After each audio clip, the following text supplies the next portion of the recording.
it is Annie B. Welcome back to my channel. It is Friday. Happy Friday. We made it. I had a fun 50-hour work week, so that's super exciting. Sorry last Friday's video was just a poem. Also, sorry my head was randomly cut off. This week I am going to be doing one of our least favorite things, and that is adulting. So I'm going to be doing another Adulting with Annie video. You guys seemed to like the first one that I did. So today we are going to do another one. If you are new to my channel, don't forget to hit the big red subscribe button before you go so you can have more of me. Anyway, today we are going to be talking about everybody's favorite thing, credits. I know when I was younger, I loved the idea of having a credit card. But shopping is really fun, okay? Buy now, pay later. Buy now is really, really fun, but it turns out they are really serious about that whole pay later thing, guys. They're like really serious about it. So, today we are going to talk about credit scores and why you need a good credit score.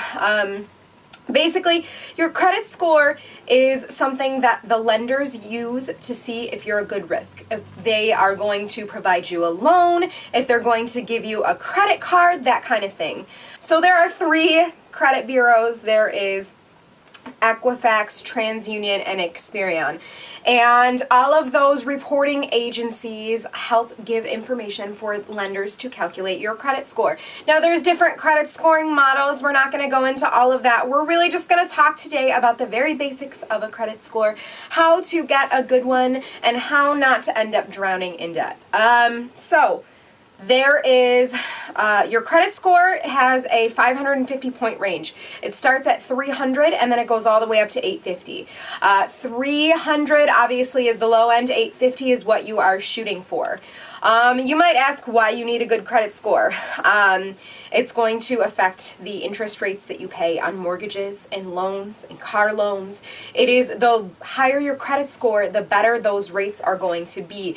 If you have a good credit score, you can get the better rewards cards and all of those kinds of things. As far as it goes, and these are just approximate, I took them from credit.com, an excellent credit score is between 750 and 850. Good is 700 to 749. Fair is 650 to 699. Poor is 600 to 649, and bad is considered anything below 600. Obviously, it doesn't mean you're a bad person. It just means that maybe there are some credit issues going on that have to be sorted out, and it does get very hard to get a loan, very hard to consolidate debt, very hard to do anything with lower credit score or no credit score. Some people decide that they want to live all on cash, which is great because you're not spending money that you don't have, which is the problem a lot of people get into. If you can't pay off a balance at the end of the month, you probably shouldn't be putting it on a card. Obviously, life happens, but it's best to pay everything off at the end of the month. It's so easy to just swipe your plastic and then go. But the problem with that is, again, they're real serious about that whole pay later business. So right now, what I'm going to talk about is what makes up a credit score. Okay, payment history is the first thing that they look at. That's the highest makeup of your credit score. That's worth 35% of your credit score. Anything that's on there, late payments, okay, collections, all of those kind of things, those are going to go on your credit and those are going to affect it. And late payments and collections, those things stay on your credit for up to 7 years. Okay, the next part of your credit score is credit utilization. That is 30% of your credit score. Now, if you can, you want to try to keep your credit limit low. Of course, if you have a high amount of your available credit that you're using, then a lender is going to think that you are a bad risk for credit, okay? So credit utilization, you want to keep it under 20%. Ideally, you want to try to keep it under 10%. Now, I'm not just kind of preaching to the choir here. I have learned some of these lessons the hard way. So I'm just trying to make adulting a little bit easier. The next thing, so credit utilization is worth 30% of your credit score. The next thing is length of credit history. That is worth about 15% of your credit score. So if you open up a credit card in college or a store card in college or something like that, that's going to start you off. Or if you have a student loan, something like that. you want something on your credit to try and build length of credit history, okay? Because the longer you have as far as credit history, the better off you're going to be as long as you keep it a good history, okay? 15%, it's not a huge amount, so if you're young, there are other ways to build up your credit. Don't just start applying for credit cards willy-nilly. We will talk about why in a minute. The next thing that makes up your credit score is mix of accounts. That is worth 10%. Lenders like to see that you have different kinds of credit. One is an installment loan. That's where you just apply for a loan. Say I'm going to pay $8,000 a month and I'm going to pay it back for $200 a month at whatever term that turns out to be. Okay? That is an installment loan. There's secured debts like mortgages. Those are secured with your house. Car loans, that is secured with your vehicle. Obviously, if you don't make the payments and you don't come through, they can take back those things. They can take back your house, they can take back your car. There is revolving credit. What's called revolving credit, that's your credit card because you can charge it, you can pay it, you charge, you pay, it goes up and down. It's not fixed. The interest rates are oftentimes not fixed. It's like a revolving door. New credit inquiries is 10%. Now, a credit inquiry stays on your credit report for 2 years. There's two kinds of credit inquiries. There's a soft inquiry, that doesn't show up. That tends to come up when you're checking your own scores, or sometimes if you're trying to do a pre-approval for a credit card, they'll do a soft inquiry to see what they might or might not be able to do. A hard inquiry is what shows up. Anytime you are shopping for a mortgage, anytime you are using, trying to buy things and you're trying to apply for credit cards, the lender is going to put a credit inquiry on there and it's going to show up on your credit report so that other lenders can see it. If you're shopping around for something like a mortgage or a car loan, they know that you're going to be shopping around for that. There's generally a 30 to 45 day, depending on what credit scoring model is used, window where you can do multiple inquiries and they will count it as one, okay? But credit inquiries are the reason that you do not want to just apply for everything. Let's apply for a Victoria's Secret card. Let's apply for a Sears card. Let's apply for all of these cards because what do? They give you a 20% discount, 25% discount. The discounts are great, but if you apply for too much credit too soon, too quickly, you are going to look desperate for credit. And then lenders aren't going to want to touch you. Okay, so that, again, that may or may not have been a lesson that I learned the hard way because I am a sucker for discounts. Also, store cards, speaking of, tend to have a really high interest rate. So if you don't pay it back by the end of the month, you are going to be paying a lot more than you got on your discount. Okay, so those are what makes your credit score. So utilization, credit inquiries, mix of credit accounts, length of credit history, those are the things that are going into what makes your credit score. Now, of course, you want to try and keep it as high as possible. Sometimes if you have a decent credit score, it can go up and down real quick depending on if you put a big amount on a credit card or what have you. You want to keep those things in mind. You want to try and keep all of those debts and things like that. You want to keep them low, especially if you're shopping for something, if you're shopping for a mortgage. You want to have as low as possible of a debt to income ratio as you can. Now, what that means, you want to make sure you have way more coming in than you have going out in debt, because otherwise it's going to make it very hard to do anything, including consolidating debt. Sometimes you want to take all of those credit cards that you may or may not have accidentally maxed out, let's not talk about it, and put them into one loan. But if your credit score is shoddy, it's going to be very difficult for you to be able to do that. Now, that's why you want to keep your debt to income ratio pretty even. You want to keep higher income, lower debt. Basically, just don't overtax yourself and take on too much debt, okay? Now, you may be thinking, how do I check my credit score? Let me tell you, checking your credit score is addicting. I am addicted to checking my credit score. I check it all the time. I check it every day, even though the app that I use to check my credit score only updates once a week, okay? There are a couple of different places. I'm not sponsored. I want you guys just to keep in mind, nobody pays me anything, ever. Anyway, so there is Credit Karma. You guys have all seen that on TV. It's free, okay? Credit Karma gives you access to your Equifax and your TransUnion. There is Quizzle, which I believe gives you access to your Equifax credit score. There is Credit Sesame. Credit Sesame will give you access to your Experian credit score. All these scores are going to be just a little bit different from each other, and they're probably going to be just a little bit different from the scores that lenders see when they run your credit. But they're going to give you a really good idea of where you stand. There isn't really a need for you if you're just trying to get started and seeing what's going on with your credit. You do not have to pay for a service. You don't have to pay for those things that you see online. You can do it free. They don't require a credit card. Make sure that they're a secure site before you go giving out your social security number. But the ones that I mentioned, Credit Sesame, Quizzle, and Credit Karma, those are all secure. They have great reputations.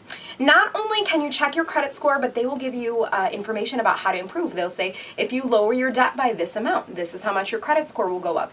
You can simulate your credit score. You can say, if I get a loan, what is that going to do with my credit score? If I apply for this credit card, what is that going to do for my credit score?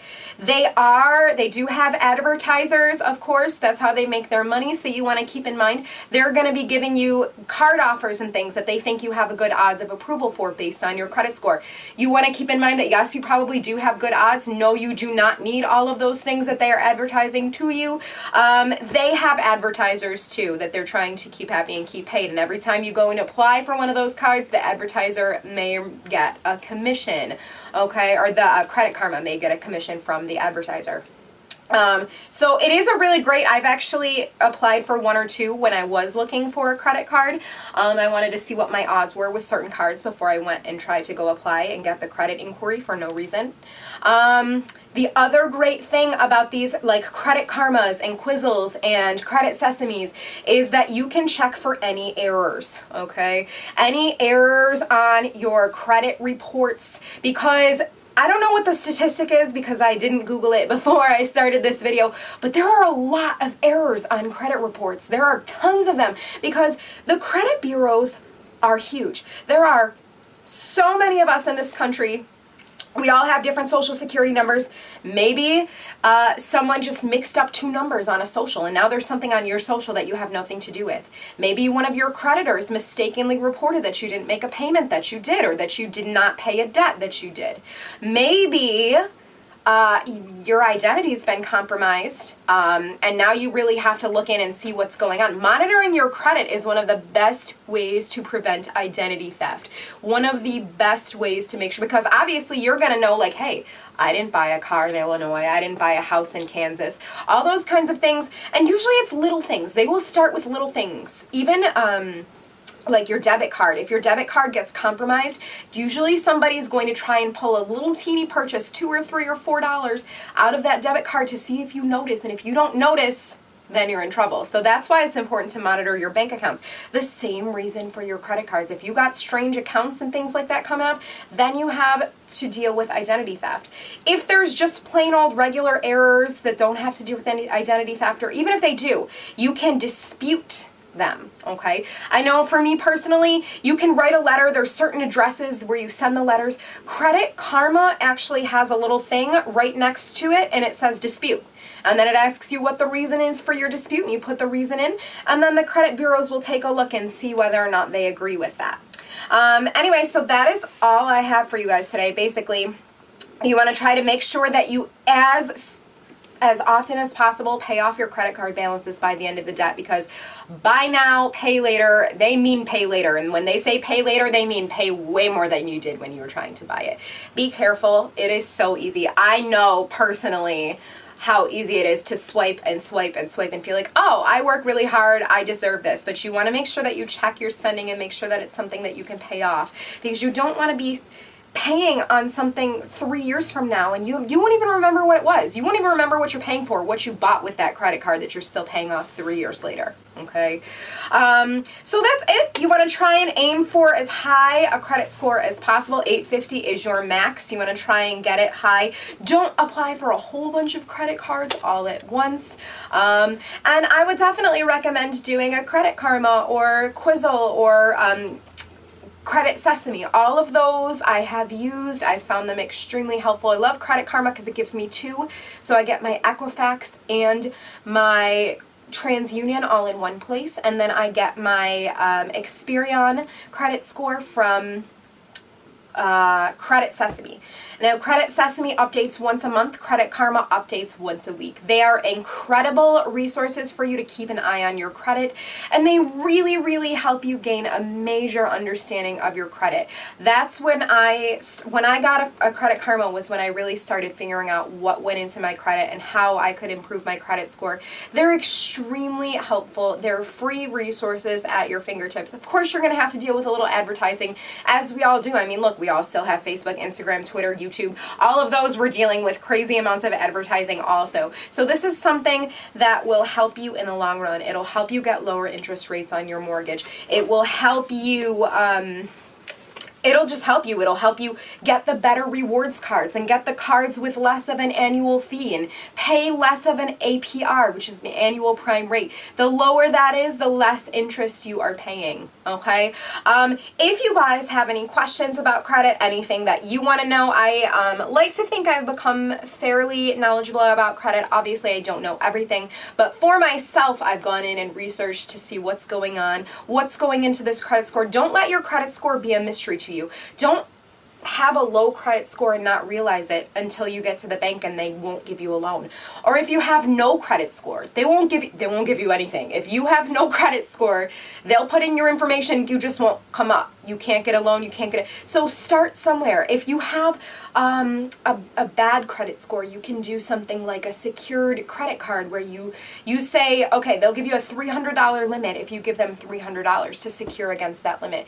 Start somewhere. Everyone starts somewhere. Be very careful with your spending. Don't overspend. You will be paying it off in 3 years and won't remember what you bought. And all in all, just be aware. Be aware of what's out there. Be aware of the forces and the powers that are determining what you are paying, because it is very important for you in the long run. So that's all I have. I hope you guys don't feel like I lectured you. I just wanted to get this information out there because it's information that has helped me, and I hope that it will help you guys too. Make sure that you go ahead and follow me on Facebook, Twitter, and Instagram at Annie B Videos. If you haven't already, and I don't know why you wouldn't, make sure you go ahead and subscribe to my channel. I upload every Monday and every Friday, and that is all I have for you guys. Happy Friday. Bye.